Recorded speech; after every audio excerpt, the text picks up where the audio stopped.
kalau di tempat saya tuh ada namanya PA ya, performa apresial. Jadi kita dinilai itu berdasarkan performa kita. Nah, parahnya lagi surveinya itu berdasarkan mahasiswa kita gitu ya.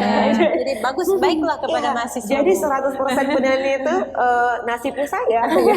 Agak di tangan ya. Jadi dosen-dosen mahasiswa saya kalau nonton hari ini ya, jadi tahu sekarang nasibnya saya. Nah, itu ada di tangan teman-teman gitu. Tolong berikan penilaian yang baik. Berikan penilaian yang bagus ya. Tapi harus memberikan penilaian yang jujur ya. Berikan bintang 5 ya. Ya, bintang 5. Jadi parahnya di situ gitu ya. Jadi tapi buat saya itu menjadi tantangan sih. Ada di industri ini, ada di pekerjaan seperti ini, itu tantangan. Karena yang benar sih sebenarnya seperti itu ya. Jadi karena mahasiswa itu kan customer kita. Jadi yang banyak berhubungan dengan hasil dari kerja kita kan seorang mahasiswa. Jadi memang benar dia sih yang harus nilai kita. Ya, dari situ saya berpikir saya harus seperti apa gitu ya, apakah saya bawakan kalau orang Makassar bilangnya apa ya, onde-onde gitu ya biar dapat nilai yang bagus, tapi enggak ya, itu enggak disarankan ya teman-teman. Itu disensor bisa nggak ya? Gitu ya, jadi ya gitu sih, yang penting buat saya cocok kalau Ki bilang, kita itu menjadi seorang dosen tanggung jawabnya besar sekali karena dunia akhirat, apa yang kita ajarkan sekarang itu akan dipertanggungjawabkan nanti gitu ya. Jadi nggak hanya kita asal ajar materi. Kita senang sekali ketika Kak Oki juga bilang tadi mahasiswa kita bisa berhasil, yang toh juga memang mereka memilih jalan sebagai seorang pendidik, nanti kita malah lebih senang juga. Tapi nggak menjadi seorang pendidik juga nggak apa-apa, misalnya mereka ini yang berhasil lah ya, Oke berhasil lah gitu, kita senang gitu ya. Mungkin sama kali ya perasaannya guru-guru kita dulu ya. Kalau sekarang saya ketemu, kebetulan baru-baru ini saya ketemu dengan guru SMA saya. Saya ketemu guru SMA saya itu ketika saya beli kue di salah satu swalayan, kemudian dia menegur saya. Dia nanya, sekarang kan apa? Pasti kan nanya, Pak. Saya terus terang teman-teman, kalau ditanya sekarang profesinya apa, saya bilangnya ibu rumah tangga gitu. Bukan dosen. Nanti cerita baru ngomong saya adalah seorang dosen gitu. Karena saya kadang-kadang nggak pede juga gitu kan, masa ada sih anak SMA jadi seorang dosen gitu ya. Soalnya kan postur badannya kan mungil banget kan ya, walaupun apalagi didukung dengan face-nya yang masih itu iya ya, face yang masih sangat muda gitu ya. Saya takut dia ragu ya. Dia ragu takut dengan menjelaskan lebih jauh kapasitas saya gitu Kak Ade. Seperti itu sih. Jadi awalnya lebih kayak pencarian jati diri gitu ya. Pencarian jati ya. Hidup itu buru-buru mikirin administrasi, aku kagak ada di pikiran sana. Saya tuh mikirnya Tuhan gimana gitu loh. Tapi bener ya Kak Tika ya, hidup itu dijalanin aja. Bener sih. Ikhlas. Bener sih. Saya bersyukur ada di keluarga yang sangat support gitu ya. Keluarga yang sangat fleksibel dan fun banget, dan punya pasangan yang selain dia ganteng gitu ya, dia sangat mengerti istrinya, pasangannya gitu. Nggak objektif itu ya. Ya enggak ya. Soalnya dia nonton nanti kan, jadi harus pencitraan juga ya. Gitu. Saya support kayak Kak Uki juga punya anak. Saya bayangin saya usia anak saya 5 tahun, saya harus menunggu dia tertidur, kemudian saya lanjutkan untuk kerja tesis. Waktu itu Kak Uki belum administrasi, masih ngerjain tesis. Dia tidur jam 10, jam 11 saya jadi ngetiknya selesai tesis 12:30 sampai tembus pagi. Jam pagi harus siaran. Jadi luar biasa sih. Itu. Waktu Jadi, tesis juga saya gitu, betul, benar-benar itu. Iya benar. Jadi harus buat kita yang perempuan itu harus strong gitu ya. Jadilah Wonder Woman. Kalau dulu kita pikirnya kita menjadi istri yang baik dan benar itu berada di rumah ya, masak dan ngurus rumah gitu. Tapi pasangan saya menekankan ketika kita juga bisa berdampak sama orang lain, mungkin kita punya karya ya, itu jauh lebih baik sih. Itu. Jadi untung suami mendukung. Nah, kalau nggak mendukung cari yang lainnya salah. Jangan ya. Cari misalnya jalan keluarnya gitu ya. Seperti itu sih Kak Ani. Sudah nggak bisa diganti nih. Sayangnya sekali seumur hidup sih ya. Sayangnya kok ada sayangnya sih. Gitu. Harus hidup itu harus dijalani dengan powerful dan enjoy sih, senang gitu, bersyukur, grace aja lebih banyak bersyukur sih. Jangan kalau tidak kesampaian kecewa. Bener gitu. Yang saya tahu sih Tuhan selalu punya rencana yang baik untuk jalan hidup manusia. Sudah jalan hidupnya. Iya gitu. Tinggal kita sabar aja dibawa kemana gitu ya. Enjoy aja, apalagi banyak support system yang mendukung. Benar. benar banget. Hal apa sih yang paling membahagiakan nih sejauh ini menjadi seorang dosen? Siapa dulu nih? Kak Oki. Kak Vika Oh, mungkin. Vika, oke. Hal apa tadi? Hal yang membahagiakan. Membahagiakan. Yang pertama sih tentu saja itu apa yang kita dapatkan selama ini, ilmu-ilmu kita, kemudian kita bangga gitu ya, kebanggaan tersendiri sih Kak Ani. Jadi ilmu-ilmu kita itu kan memang sudah kita seneng ya, punya hobi senang berbicara depan orang, kemudian punya hobi mengajar orang. Jadi bahagia ketika punya wadah baru gitu, walaupun tantangannya berbeda ya. Tantangannya begitu berbeda. Jadi bahagia banget bisa segala potensi diri kita bisa salurkan di tempat kita dikasih kesempatan menyalurkan potensi kita di tempat dengan posisi sebagai seorang pengajar gitu ya. Kemudian bahagia lagi tentunya punya seleri yang bagus gitu ya. Kita tahu ya di zaman sekarang, zaman dulu aja itu dosen udah selerinya bagus gitu ya. Nah, kalau mau dibandingkan sebenarnya setiap pekerjaan itu ada tantangan tersendiri, kemudian tingkatan seleri tersendiri. Tapi yang pasti di zaman sekarang itu keren banget sih buat saya menjadi seorang dosen, apalagi dosen milenial, iya, dosen muda, karena potensi-potensi kita itu lebih banyak dilirik sama perguruan tinggi tempat kita bekerja atau industri-industri lainnya. Dan tidak sempit sih ya Kak Oki, nggak hanya sekedar menjadi seorang dosen. Sekarang juga bisa ada di podcast ini kan menjadi seorang narasumber itu dari profesi seorang dosen. Kemudian kita bisa membahagiakan orang-orang di sekitar kita. Nah, saya juga baru tahu misalnya ketika kita dengan profesi sekarang di tempat yang sekarang banyak orang yang ikut bersyukur dan bangga. Itu bahagia sih. Yang paling bahagia juga ketika ketemu mahasiswa, kemudian mahasiswanya senang, Kaugi ya, senang, dia nganggap kita sebagai seorang mama muda, mamut gitu ya, iya, mamut, mama muda, seorang apalagi kakak. kalau dipanggil kakak. Nah, itu lebih enak sekali panggil kakak. Yang enak lagi tuh kalau misalnya ada mahasiswa panggil kita adik gitu ya. Aduh, Iya. itu aneh, itu aneh. Iya, tapi saya belum dapat mahasiswa yang berkumis sih. Mungkin nanti akan terjadi kali ya, panggil adik ketika mahasiswa saya berkumis gitu ya. Berarti Gitu. S2 ya. Iya, kalau ada saya suruh potong sih. Nanti saya potongkan kalau itu, biar cakep-cakep dikit lah gitu ya. Soalnya masa dosennya milenial, mahasiswanya itu sih kolonial gitu ya. Jangan dong ya. Gitu. Itu sih kalau Kak Ani bahagia banget sih itu. Bahagia. Dan tadi ya sempat nyinggung soal mahasiswa nih, ada nggak sih nemuin momen ajaib gitu pada saat bersama mahasiswa? Wow, momen ajaib ya bersama mahasiswa. Momen ajaibnya seperti apa nih? Kadang kan seperti ini, mahasiswa tuh kan punya apalagi beda generasi gitu ya kan, tingkahnya mungkin yang nyeleneh gitu, tapi ya menurut mereka itu normal gitu. Cuman bagi Kak Vika dan Kak Oki mungkin wah ini orang nih ajaib gitu. Oke. Pada zaman saya nggak pernah nemuin yang seperti ini iya, gitu. benar-benar, oke. Mungkin lebih pada ini ya Kak Ani dan Kak Oki. Dulu kita itu waktu jadi seorang mahasiswa ya, berstatus sebagai seorang mahasiswa, kita banyak menemukan di generasi saya itu kita lebih rasa untuk menunjukkan kehormatan kita kepada seorang dosen itu dengan cara diem di kelas gitu, nggak banyak menyangga, berinteraksi gitu, pokoknya dengar aja. Tapi juga ada sisi minusnya sih ya, jadi arahnya cuma satu arah gitu kan, jadi kayak kita didikte gitu. Nah, untuk minta izin pun sekalipun ya, untuk minta izin masuk kelas itu kita harus berpuasa 3 hari gitu ya, untuk merangkai kata-kata bagaimana masuk akal gitu ya, sama dosen kita ya, minta izin misalnya kita ada Ditulis acara dihapus, ya, ditulis dihapus. bener ya. Mikirnya panjang Ya ya. waktu itu dosen saya cuma punya telepon rumah Bu, jadi Oh, cuma satu kali kesempatan gitu ya. bener ya, itu S1 ya, S2 udah ada kok ya, udah ada pakai WhatsApp gitu, walaupun dijawabnya juga 1 minggu kemudian gitu ya, iya.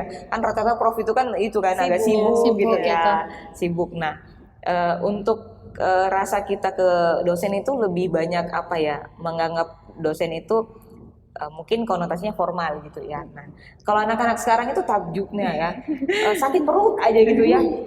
itu pagi hari, Bu, izin nggak sakit perutku Bu, gitu. Iya sakit perutku telat masuk gitu. Mana bisa itu kalau kita dulu zaman kita dulu seperti itu kan modelnya. Tapi buat saya itu bukan mereka bukan menunjukkan rasa tidak hormat, tapi itu mungkin cara mereka berinteraksi ya, cara mereka berinteraksi. Kemudian kalau misalnya ketemu di kelas gitu ya, ketemu di kelas mereka sambil ada yang kadang-kadang menyimaknya sambil pakai laptop atau misalnya mereka nulisnya di handphone. Zaman kita dulu kan nulisnya di kertas misalnya gitu ya. Takjub mungkin lebih ke metode pembelajarannya mereka. Kemudian kalau di luar itu mungkin saking akrabnya, saking mereka saking nyamannya negurnya yang sore Bu gitu guys dari mana Bu gitu, panggil guys loh, dulunya dipanggil guys loh gitu. Jadi kayak takjub banget gitu loh. Tapi buat saya sih kalau itu yang bisa membuat mereka nyaman dan membuat materi kita, ilmu kita bisa tertransfer ya it's okay, karena memang itu ya sekarang udah zamannya seperti itu kali ya, selama mereka masih punya sopan santun attitude yang sewajarnya gitu sih. Takjubnya di situ sih, dan gangguin malam-malam itu loh paling takjub, sekedar curhat gitu ya. Curhat ya dari A sampai Z itu luar biasa sih, keren. Buat saya sih keren. Nah mungkin waktu kita dulu kan banyak tekanan kan, kita mau curhat sama orang tua udah susah, curhat sama siapa teman mungkin baper. Nah jarang kan dulu kita mau curhat sama dosen kan. Apa ya curhat sama dosen ya? Nah benar. Tapi kalau di tempat saya kebetulan memang dosen itu harus menjadi public service buat mahasiswanya. Jadi anytime mahasiswa butuh apa kita harus memfasilitasi. Jadi 24/7 gitu. Benar, 24 jam non-stop. Kita udah kayak layanan dulu ada tahu nggak wartel gitu ya, yang terima, atau layanan siap antar jaga. Kalahin Pak Gojek lah kita dosen-dosen sekarang itu. Tapi kita nikmati sih keren. Karena kita melihat dari hasil survei juga itu memudahkan proses pembelajaran sih. Kita banyak berinteraksi sama mahasiswa gitu. Seperti itu nih Kak Ade. Dibawa enjoy aja, dan ngikutin gimana perkembangannya. Soalnya kita nggak bisa pakai cara yang metode dulu dengan sekarang ini. Betul sih Kak.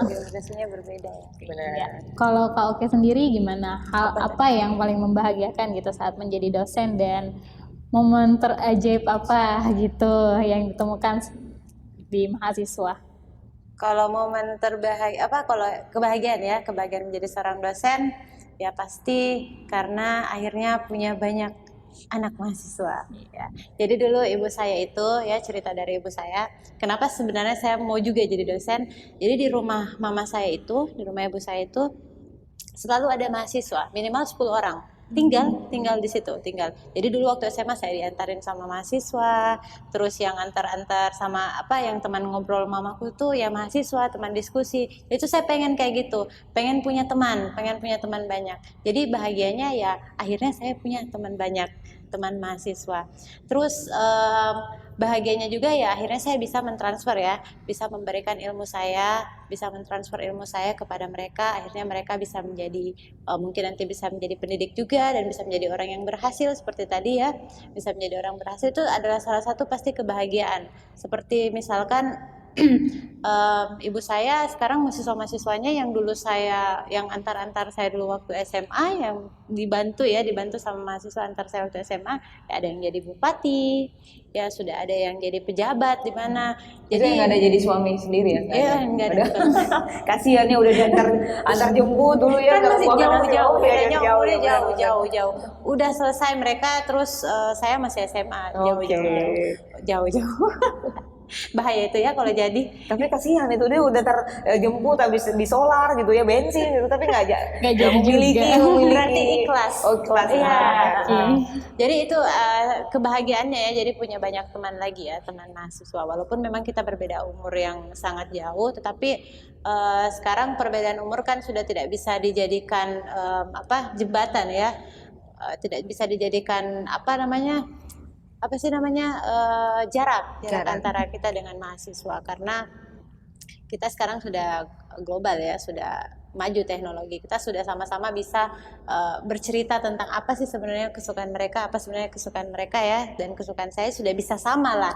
Walaupun kita berbeda era, tetapi saya sudah tahu lah apa yang mereka suka, terus apa sekarang yang hits di antara mereka. Jadi sudah bisa jadi teman, sudah bisa bercerita sama-sama. Terus kalau masalah hal yang ajaib, banyak sih ya, banyak hal ajaib. Kadang pernah saya Zoom ya, ada yang pakai kutang loh. Wow, saya sebenarnya kalau dipikir wow nih gitu ya, wow kok bisa gitu ya. Mungkin kalau di zaman kita dulu ya tidak mungkin ya pergi kuliah pakai baju seperti itu. Tapi maksud saya heran juga sih, itu hal ajaib kan, itu benar-benar ajaib. Tapi saya tidak tegur. Mungkin nggak sengaja kali ya nyala kameranya terus pakai kutang sambil baring-baring gitu. Tapi itu adalah salah satu sebenarnya kemudahan kita karena lewat Zoom. Jadi mereka bisa sambil ngapain aja ya, yang penting tetap mendengar perkuliahan. Jadi saya tidak tegur sih, saya cuma lihat sekali, mungkin nanti kedua kalinya mudah-mudahan tidak terjadi lagi. Terus kadang yang kalau mau ke rumah, oke Bu, OTW nih. Wow, dulu mana kita berani kayak begitu ya, mau buat SMS saja itu sudah kayak Assalamualaikum warahmatullahi wabarakatuh, hapus. Assalamualaikum warahmatullahi wabarakatuh, maaf Pak, tabe Pak, ada semua di situ kata kerja ya, kata kerja mohon maaf ya, lengkap tabe, maaf, mohon maaf mengganggu, mohon izin, ada semua Mi. Terus sekarang OTW Bu, kayak gimana ya? Jadi mungkin mereka menganggap kita seperti teman ya, karena saya selalu memang sampaikan ke adik-adik atau mahasiswa pas perkuliahan, kita ini adalah teman ya, teman berbagi. Jadi kita di sini di perkuliahan kita diskusi. Jadi belum tentu saya lebih tua, saya lebih banyak pengalaman, saya lebih pintar daripada kalian. Mungkin saja kalian lebih banyak membaca daripada saya ya, karena mungkin keterbatasan kita juga sudah punya anak dan sebagainya. Jadi biasanya mereka lebih aktif membaca sekarang. Jadi kita jadikan ruang diskusi itu perkuliahan. Baca kita kayak status teman. ya, iya, baca status ya. Iya, jadi kita jadi teman. Karena ya seperti itu tadi, sudah tidak seperti dulu lagi, tidak ada jarak lagi di antara dosen dan dulu kan dosen berdiri di podium mengajar, mendikte, sekarang sudah tidak satu arah lagi, sudah dua arah. Jadi kita betul-betul diskusi seperti itu. Ya. Jadi lebih banyak ini ya, ngupdate juga apa nih yang lagi tren di mahasiswa gitu. Jadi sering-sering saya masukkan hello bestie, ya kan? Sekarang lagi hits banget tuh bestie. Iya, mau nggak mau ngikutin ini supaya tren mereka yang senang ya. Mereka senang, oh kita ini diperhatikan, apa yang kita senangi dimasukkan di perkuliahan. Walaupun hal-hal kecil ya, walaupun hal kecil kayak bestie atau guys mungkin atau apalah yang lagi hits sekarang. TikTok pokoknya kita masukkan dan hubung-hubungkan semua di perkuliahan biar cepat masuknya. Ya sih, kadang kalau dari mahasiswa gitu wah update juga nih dosennya kayak gitu, ternyata jadi seneng kan ya belajar. senang, ternyata bisa diajak gini nggak melulu terlalu stuck gitu dengan jadi kan kalau perkuliahan itu kita hubungkan dengan analogi kehidupan, dia gampang nempel lebih gampang masuknya gitu. lebih gampang masuknya. Jangan hanya teori, tapi harus dihubungkan dengan kehidupannya mereka. Jadi harus terus update juga. Update apa sih sekarang yang lagi hits, apa sih yang mereka kayaknya suka ya di umur kayak mereka. Kita kan juga pernah di umur segitu ya. Bener. Apa sih sebenarnya yang kita senangi pada saat umur begitu dan apa yang tidak kita senangi. Jadi dulu waktu mahasiswa juga kita pernah jadi mahasiswa ya. Pasti kuliah itu adalah sesuatu yang hanya karena wajib, jadi kita pergi kuliah. Jadi bagaimana caranya kita sebagai dosen membangun kreativitas mereka, membangun kreativitas kita juga dalam cara mengajar. Gitu. Jadi lebih banyak belajar ya Kak ya, apa yang bukan hanya teori loh, didapat sebelumnya gitu, nggak mau gitu kalau anak mahasiswanya nanti juga seperti ini, nggak mau diperlakukan seperti ini juga. Jangan sampai mereka bosan ya. Iya betul. Ujung-ujungnya kan nggak masuk ke kepalanya, cuman dengar keluar. Tapi kayaknya menakjubkan itu bukan hanya dari sisi mahasiswa gitu, dari sisi kehidupan pribadi ya, kalau Ki ya. Kadang-kadang kalau misalnya contoh anak ngelihat kita Zoom, misalnya waktu itu masih PTM kan, masih PJJ. kita pembatasan level 3 waktu di Makassar. Anak itu lihat kita Zoom kan, jadi dia sambil sekolah lihat kita Zoom juga misalnya, atau mungkin dia udah kelar ngeliat kita, dia heran gitu ya, kok kok mami ngomong adik-adik anak-anak ke teman-temannya gitu. Dia pikirin tapi ya bersyukur juga, berarti kita usianya masih itu ya terlihat itu. Jadi dia kayak agak apa namanya ya, ada sedikit mungkin kalau dilihat gurunya jauh gitu usianya ibu-ibu, kemudian dia anak TK. Nah kalau melihat orang tuanya yang ngajar sepaterannya gitu usianya, itu menakjubkannya di situ sih. Jadi kayak membuat orang-orang di sekitar kita itu punya wawasan baru walaupun anak kecil gitu. Dia bisa punya pandangan, oh kalau menjadi seorang pengajar itu seperti ini. Jadi nggak harus dia terlalu usianya terlalu tua atau dia terlalu senior. Tapi kalau kita misalnya punya pendidikan yang bagus, misalnya kita rajin sekolah, berarti kita bisa juga menjadi seorang pengajar. Jadi dia kan samakan dengan yang dia rasakan ya. Iya, benar. Guru saya kan besar dari dari saya gitu. Kok jadi dia sampai berkali-kali sama. nengok penasaran kok yang diajar sama besarnya. Nah, terus mahasiswanya panggil ibu gitu kan. Jadi dia bingung. Nah, sebenarnya itu juga menjadi apa namanya? Menjadi pengalaman hidup buat dia sih. Nah, anakku tuh malas banget Kak Oki belajar. Dulu malas banget belajar. Semenjak saya mengajarnya dari rumah itu dia ngelihat. Betul. Jadi akhirnya dia akhirnya aku bilang ini kakak-kakak ini sudah tua gitu. Dia sudah tua masih mau belajar. Mami sudah tua masih mau belajar. Akhirnya dari situ dia semangat belajarnya ditimbul gitu. Benar juga loh, ngaruh. Kan sekarang pasti kita sering baca buku ya. Bener. Pasti sering karena buat materi ya. Jadi anak kita juga jadi ngikut kan. Sering mau baca buku, sering minta dibelikan buku juga. Akhirnya ngaruh ke keluarga kita juga. Tapi soalnya yang aku bikin bingung itu kalau anak TK mau belajar pakai laptop itu loh. Lihat kita naik laptop kan, dia udah mau ngerjain. Ini mami aku ngerjain tugas saya. Iya gitu. Ini diketik laptopnya gitu. Dia mau pakai laptop gitu. Jadi wow, aku pikir nanti next time 10 tahun yang lalu ketika dia nanti 10 tahun ke depan, ketika dia menjadi seorang mahasiswa 20 tahun ke depan gitu ya, itu pola belajarnya seperti apa gitu ya. Jadi keren sih, takjubnya di situ. Nah, kayak gitu sih. Dulu juga mama saya katanya bawa saya pergi mengajar, dan sekarang kalau dia lihat saya, ya ampun, Oki dulu kamu saya bawa pergi mengajar di kelas ngajar Oki ngajar gitu. Ajaib gitu. Kok bisa gitu ya. Jadi kayak apa namanya, pandemi ini juga memberikan manfaat gitu ya. Kalau ngajarnya luring gini kan nggak kelihatan gitu apa yang kita lakukan pada saat mengajar di anak-anaknya Kak Vika dan Kak Oki gitu. Kan jadi mungkin kita bawa ke kampus gitu, lagi mami mengajar gitu nggak mungkin kan. Jadi ngajar di rumah ternyata memberikan pelajaran juga buat si kecil gitu. Iya, soalnya kan mereka itu adalah peniru yang ulung gitu. Peniru ulung, dan dia sangat cerdas kan untuk meniru kita. Jadi ya sudah, kalau memang mau nanamkan mungkin dalam jiwa anak-anak generasi sekarang seperti apa ya, kita harus jadi role model dulu, kita harus jadi panutan. Ya, ternyata di situ terlihat ya bahwa mereka memang mengikuti. Iya benar. Saya karena sering buka buku lagi, dia lagi jadi sering juga minta buku. Walaupun bukunya terbalik gitu ya. Buka buku. Bukunya sudah ada effort untuk membuka buku gitu. Gambar. Akhirnya pengen pokoknya nggak melulu gadget lagi. Nih, kalau tadi ngomong bahagianya nih, sekarang hal yang melelahkan saat menjadi dosen itu apa? Pasti nih dapat ini hal yang melelahkan gitu. Saya dulu ya, apa gitu. Lelah ya, lelah banget gitu. lelah hayati. Sebenarnya kalau lelah ya secara fisik ya, itu lelahnya lebih ke secara fisik. Tapi kalau lelah untuk motivasi kerja itu malah kita semakin bersemangat buat saya.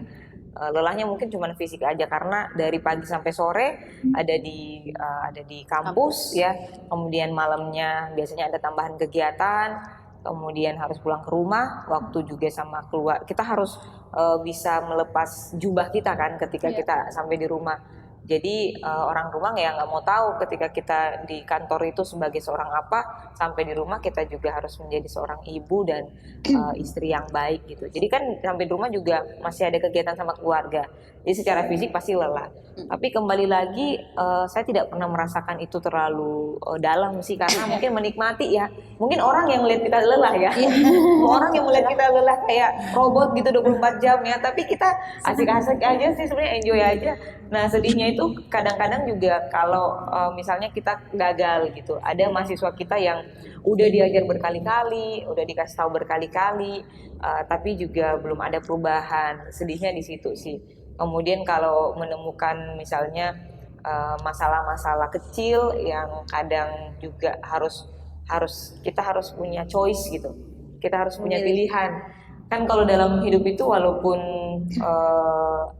menurut saya apapun pekerjaannya ya, apapun kegiatannya pasti selalu ada pilihan. Nah, kadang sedih aja ketika kita harus terpaksa memilih sesuatu yang mungkin menurut kita buat kita sedih, tapi belum tentu itu sih. Maksudnya belum tentu juga sesuatu yang nggak baik buat diri kita. Gitu sih, Kak Ani. Sedihnya itu aja sih, lelahnya itu aja ya. Selebihnya selalu dihibur dengan mahasiswa yang keren-keren dan orang rumah support system yang luar biasa gitu sih. Walaupun lelah selalu ada hiburan. Iya, orang sih yang lihatnya lelah kali ya.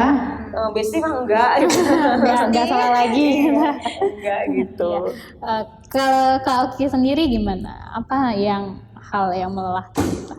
Hal yang melelahkan ya, karena tadi saya sudah sampaikan bahwa kan saya sekarang juga jadi makeup artist ya. Jadi hal yang melelahkan adalah Senin sampai Jumat saya mengajar dari pagi sampai sore, terus hari Sabtu Minggu saya juga make up. Jadi benar-benar kayak 1 kali 24 jam. Terus kalau hari Senin sampai Jumat itu kan mengajar memang ya dari pagi, dari jam 7 sampai jam 6 sore. Malamnya harus buat materi lagi. Nah, karena kita dosen baru, membuat materi adalah sesuatu yang berat ya, karena pasti materinya materi baru, apalagi mata kuliah baru, harus baca buku lagi. Kita kan tidak mungkin menghafal ya, tidak mungkin hafal. Walaupun memang banyak di internet, tapi berbahaya ya. Jangan sampai itu jadi salah apa yang kita ajarkan. Jadi harus memang dari buku. Jadi kita harus membaca lagi. Di situ sebenarnya beratnya. Karena kita dosen baru. Mungkin kalau sudah lama ya sudah terbiasa, sudah banyak materi, tidak perlu buat lagi PowerPoint. Jadi dari pagi jam 7 sampai jam 6 sore itu mengajar. Malamnya buat materi. Itu Senin sampai Jumat. Sabtu Minggu lanjut cari penghasilan lain lagi ke hobi. Kalau Kak Oki Sabtu Minggunya makeup artis, aku Sabtu Minggunya tuh nonton drakor Iya, gitu. bener. Nonton drakor juga disempatin. Menghibur diri gitu loh. Jadi kalau misalnya mumet sudah buat materi, capek, lanjut nonton Korea dulu. Sesibuk apapun Korea harus ada tetap jalan ya. Jadi bisnis proposal jalan. Film bisnis proposal. Iya, itu hukum alam itu. Drakor nggak boleh terlewatkan ya soalnya. Iya, Tapi pokoknya sayangnya nonton bisnis drakor. proposalnya bukan Sabtu Minggu, Kak. Iya, Senin Selasa. makanya dinontonnya Gimana tuh? tengah malam. Iya, benar. Akhirnya tengah malam Oke. dinontonnya. Gitu. Jadi itu harus terus update. Jadi update-nya bisnis proposal. Iya, Ya. Hari. Kan Bukan Temo. lagi apapun makanannya, minumannya ini ya, tapi Iya. sesibuk apapun harus ada Iya. waktu untuk nonton. Iya, harus ada waktu untuk nonton drakor, itu healing. Katanya Iya, orang betul. sekarang sih healing ya. Iya. Walaupun kalau dulu sebenarnya healing itu ya harus ke psikiater. Sekarang healing ya bisa di mana saja Jadi healingnya. apapun kampusnya dosennya harus nonton drakor. Drakor. Gitu ya. Seperti itu ya. Jadi gitu sebenarnya. Beratnya cuma itu sih buat materi. Kalau ya itu juga tadi sedihnya kalau misalnya ada mahasiswa yang sudah kita motivasi terus untuk mendapatkan nilai yang baik, terus dia jadinya mungkin tidak pernah hadir. Ujung-ujungnya kita juga kan yang ngurus. Misalnya ayo buat tugas, ganti dengan tugas, tapi dia tetap juga nggak kerjain. Akhirnya dengan sangat terpaksa kita memberikan nilai yang sebenarnya menyedihkan buat kita. Jadi sebenarnya kalau mahasiswa itu tidak lolos atau tidak lulus di mata kuliah, yang sedih itu dosennya loh. Yang sedih Bukan dan cuma iya karena simpan sedih banget banget gitu, kok ada sedih yang banget. dapat nilai error lagi ini, ya Allah harusnya nggak usah ini nilai error. Kita tuh selalu usahakan untuk memberi tugas ganti atau apa ya. Yang penting nilainya tidak error. Tapi saya jadi yang kejar-kejar mahasiswa, saya sampai telepon, ayo bagaimana tugasnya? Ya Bu, besok saya kumpul, besoknya dihubungin, tidak ada kabar. Ya sudah, dengan terpaksa dan berat hati saya harus memberikan nilai ini. Karena sudah ada batas waktu, kan kita sebagai dosen ada batas waktu juga ya, memasukkan nilai, tidak bisa tidak bisa semau gue kapan memasukkan nilai, jadi ada batas waktunya. Kalau misalnya mahasiswa yang sudah tidak bisa memenuhi standar pada saat waktu deadline, ya sudah. Jadinya kita memutuskan sesuatu yang sebenarnya tidak ingin kita lakukan, yaitu memberikan nilai error. Jadi salah satu hal yang berat juga ya Iya, pada saat itu berat penilaian itu kita. memilih. Atau mungkin ini hukum itu ya, tabur tuai ya. Jadi karena dulu kita bandel sama dosen kita, ya mungkin kita tuai sekarang gitu. Bisa jadi kan gitu. Tapi saya kayaknya mahasiswa yang rajin. Saya dulu. juga tidak.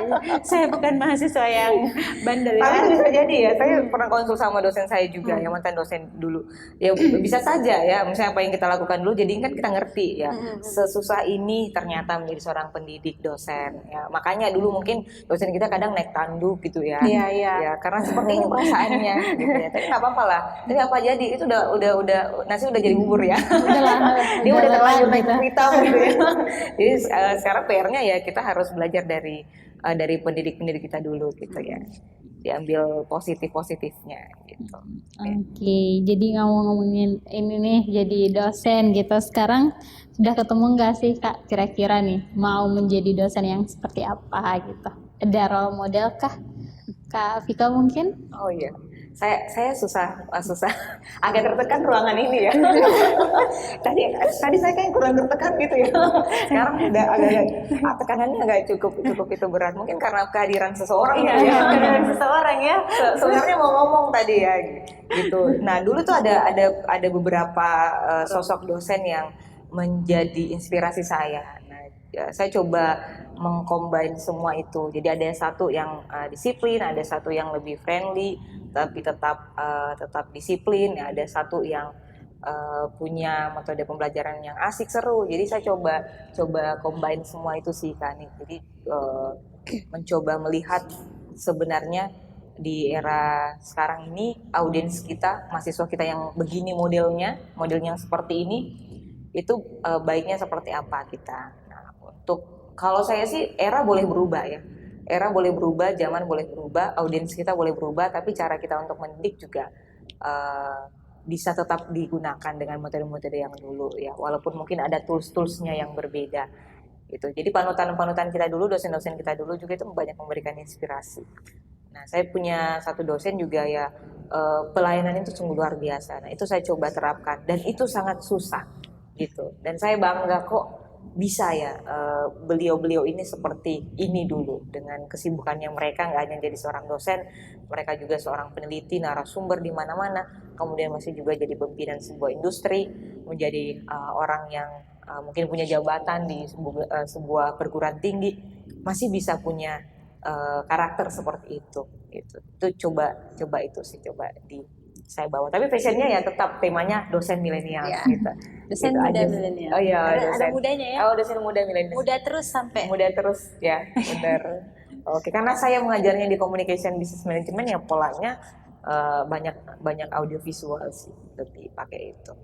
Oke, jadi sudah nemu gitu ya mau jadi Belum gimana? menemukan sebenarnya karena usianya masih setengah tahun kan. Tapi udah ini sudah ada Udah ada planning gitu, gambaran. gambaran mau di brandingnya seperti apa gitu. Kalau saya sih Hani dijalanin aja ya. Oke, Iya. dijalanin aja nanti kita akan terbentuk dengan sendirinya, mungkin karakter kita akan terbentuk sendirinya gitu. Ya, tergantung audiensnya juga gitu. Pengaruh banget juga ya Kak ke role modelnya gitu, role Iya, model dosen. pengaruh sekali gitu. Tapi kan bukan berarti misalnya dulu kita menemukan sosok pendidik kita, mengajar kita seperti ini, lantas kita mengambil juga jalan yang sama misalnya ketika audiens kita sudah berubah gitu ya. Pengaruh sih role modelnya itu. Gitu. Jadi nggak hanya dari pendidik sih, nggak hanya dari dosen kita dulu, bisa kita dapatkan dari mantan atasan kita dulu gitu. Mantan atasan juga mentoring terus kan kita. Jadi kita bisa lihat karakternya seperti apa.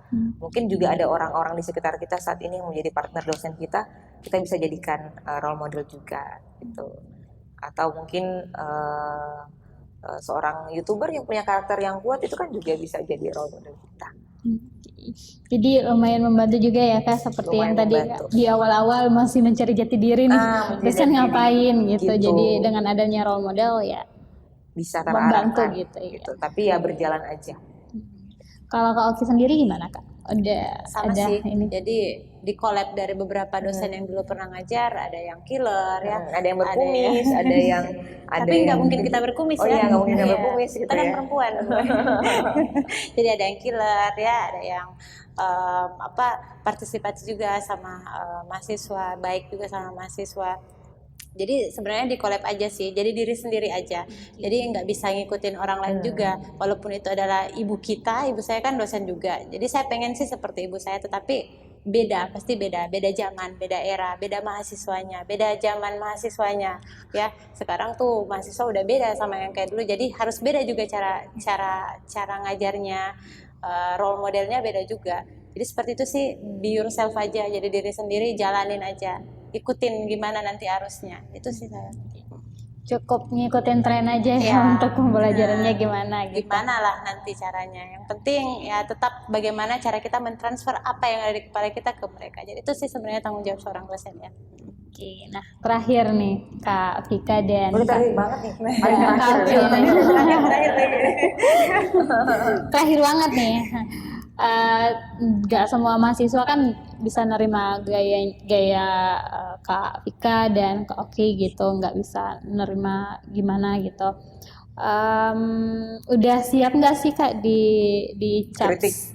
dicap sebagai dosen yang, kalau orang Makassar sih ngomongnya dosen seke gitu ya. udah siap gitu dicap seperti itu. Sayang saya nggak pelit ya. Gitu. Jadi mungkin capnya nggak hanya sebagai seorang dosen yang killer gitu ya, saya Iya. kayak mungkin ada dosen yang friendly, fun gitu Iya. ya, gitu-gitu.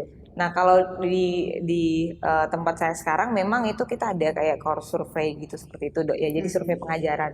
Dari situ kita bisa menemukan poin-poin kita yang kurang di mana. yang kurang di mana, kemudian sebaiknya seperti apa, dan pasar kita, audiens kita seperti apa, bisa menerima materinya kayak gimana gitu. Nah, kalau udah siap atau nggak siap, buat saya itu nggak menjadi tujuan utama ya, itu nggak yang menjadi tujuan utama. Selama itu bisa membangun, kita terima. Kalau enggak ya udah nggak usah ditanggapi, nggak usah terlalu berpikir ke situ gitu, nggak usah terlalu berpikir seperti apa orang menilai kita, Iya. seperti apa mahasiswa menilai kita. Yang pastinya kita sudah menjalankan amanah dengan baik, kemudian kita bisa menerima kritik saran juga dengan baik, menjadi lebih baik. Buat saya itu cukup sih, sudah cukup. Yang pastinya kita sudah sadar kalau kita bisa menjadi seseorang sosok yang mungkin panutan kali ya untuk mereka. Like dislike itu selalu ada. Nggak semua orang suka kita. Jadi nggak hanya mahasiswa juga, sesama di lingkungan kita mungkin di luar sana ada yang suka nggak suka kan, like dislike. Tapi buat saya kalau ada yang nggak dislike gitu, apa yang mereka nggak suka, kita jadikan motivasi gitu loh, jadikan semangat ya, untuk kita cepat berlari. Yang tadinya kita jalan, yang kita berlari. Karena saya bersyukur sih dengan haters itu, saya sebut itu haters ya, haters itu ya, haters itu kan ngumpulin kelemahan kita. Iya, Jadi betul. ya, nah, kita perlu banget di hidup itu kita harus bersahabat dengan haters. Kalau kita nggak punya haters ya, berarti kita hidupnya nggak oke gitu ya. Nggak ada yang perhatian Ya, ada yang gitu ya, niru gitu. Kalau kita banyak haters ya, tapi jangan juga hatersnya 500 terus yang like-nya cuma 10 ya gitu. Jadi kalau hatersnya banyak, kita terbantu sih untuk ada orang yang menjadi cermin kita. Soalnya orang-orang dekat kita ini udah nggak bisa komentarin kita, saking mungkin dia sayangnya, dia sukanya, dia apalagi kalau mahasiswa-mahasiswa yang suka sama kita kan, pasti yang dia lihat itu yang baik-baiknya. Benar. Kita udah nggak Kalau bisa udah suka upgrade. ya udah suka. Jadi agak sulit sih kita untuk upgrade diri. Jadi I love you haters. Gitu. Jadi kalau ada haters kan poin-poin kekurangan kita dia tahu. Ibu itu terlalu on time. Ya udah ya tapi aku nggak bisa kan, aku ngumpulin kan nggak bisa merubah. Jadi kalau ada yang memang sesuai ya kita ikutin poin-poin haters itu. Kalau kita jadinya nggak disuka karena kita on time banget ya agak susah juga ya. Soalnya kan sesuatu yang baik untuk dia gitu. Atau ibu mungkin terlalu cantik ya, saya coba untuk mengurangi mengurangi sedikit gitu. Atau ibu mungkin terlalu tugasnya terlalu banyak ya, mungkin itu kita bisa sosialisasi, diskusikan gitu sih. Jadi bahan pelajaran aja gitu ya ke depannya. Pelajaran. Oke. Kalau Kak Ki sendiri sudah siap belum? siap tidak siap ya, benar kata tadi Kak Vika. Jadi kan persepsi masing-masing orang itu berbeda ya terhadap kita. Jadi dari pertama mereka ketemu kita, mungkin pada saat itu mereka menilai kita seperti apa. Jadi siap tidak siap ya, tetapi kita selalu memberikan yang terbaik. Selalu memberikan yang terbaik sebagai dosen. Jadi kalau misalnya mau dicap sebagai dosen yang killer atau seke, alhamdulillah sih saya tidak seperti itu ya, sepengetahuan saya selama ini yang saya lakukan. Tapi tidak tahu ya menurut mahasiswa. Benar sekali menurut Kak Vika tadi dengan cara Ditulis poin-poinnya tulis gitu ya. poin-poinnya, terus dikasih kuesioner ke mahasiswa. Tapi kira-kira mahasiswa berani nggak isi ya? Berani ya kira-kira isi. Anonim mungkin Iya ya, Kak. berani ya kira-kira isi. Harus kayaknya tidak boleh tulis nama mungkin atau bagaimana ya. Itu bagus sekali caranya mungkin sebagai kritik membangun untuk memotivasi bagaimana kita menjadi dosen yang lebih baik. Mungkin itu sih kalau masalah siap tidak siap ya harus siap. Karena persepsi orang terhadap kita itu berbeda-beda ya. Karakter setiap orang juga kan berbeda-beda. Jadi orang berhak menilai bagaimana kita. Terserah. Penting kita memberikan yang terbaik. Gitu aja. Berikan yang Ya. terbaik aja gitu Kak. Oke, nggak terasa Kak, udah sejaman lebih nih kita ngobrol terkait profesinya Kakak berdua nih. Ada yang mau disampaikan buat yang di rumah, buat mahasiswanya mungkin? Kita ke Kak Oke dulu mungkin, silahkan. Yang mau saya sampaikan apa ya? Tetap jalani hidupmu. Jangan lupa semangat. Jadi kalau punya cita-cita terus belum sampai pada saat itu yang sekeinginan kamu, yang pertama kamu cita-citakan, tidak sampai pada saat yang kamu inginkan, jangan putus asa. Teruslah jalani, ikuti arus, terus berjuang. Karena insya Allah kalau cita-cita kita terus simpan di otak kita, terus katakan bahwa saya ingin ceritanya jadi dosen, misalnya jadi dosen, pasti akan jadi dosen, pasti akan tercapai. Karena Tuhan Maha melihat, Tuhan Maha mendengar ya.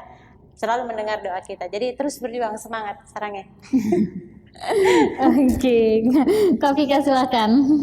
Kalau saya sih buat teman-teman nggak hanya mahasiswa ya, jadi teman-teman milenial generasi milenial di luar sana, generasi muda, atau teman-teman yang ingin juga terjun di dunia dosen, gitu ya, menjadi dosen milenial, dosen muda, gitu. Temukan passionnya dulu, itu aja sih yang pertama. Temukan passionnya, kemudian jalani dengan sabar, gitu ya. Kemudian upgrade diri kita, kalau kita udah temukan passion kita jalan dengan sabar, upgrade diri kita, ciptakan personal branding kita seperti apa, karena kalau kita udah punya personal branding yang kuat, kita kan kita akan dicari gitu, sama siapapun itu. Nah untuk mahasiswa, ya kalau di zaman sekarang eranya sudah sangat jauh beda dengan mahasiswa yang dulu. Tapi satu yang nggak boleh berubah ya, itu attitude kita nggak boleh berubah. Jadi kita ada di negara yang attitude-nya baik, kemudian ada di keluarga yang attitude-nya baik, itu yang nggak boleh berubah. Zaman bisa berubah, tapi kepribadian kita tuh nggak boleh berubah di sisi yang positif. Jadi untuk para haters, I love you gitu. Tetap menjadi inspirasi, penyemangat gitu sih ya. Nah kalau kita sebagai anak muda harus semangat gitu, apapun tantangan kita yang kita temukan nanti, percaya itu adalah menjadi kerikil-kerikil kecil untuk kita lebih naik level lagi, naik tangga.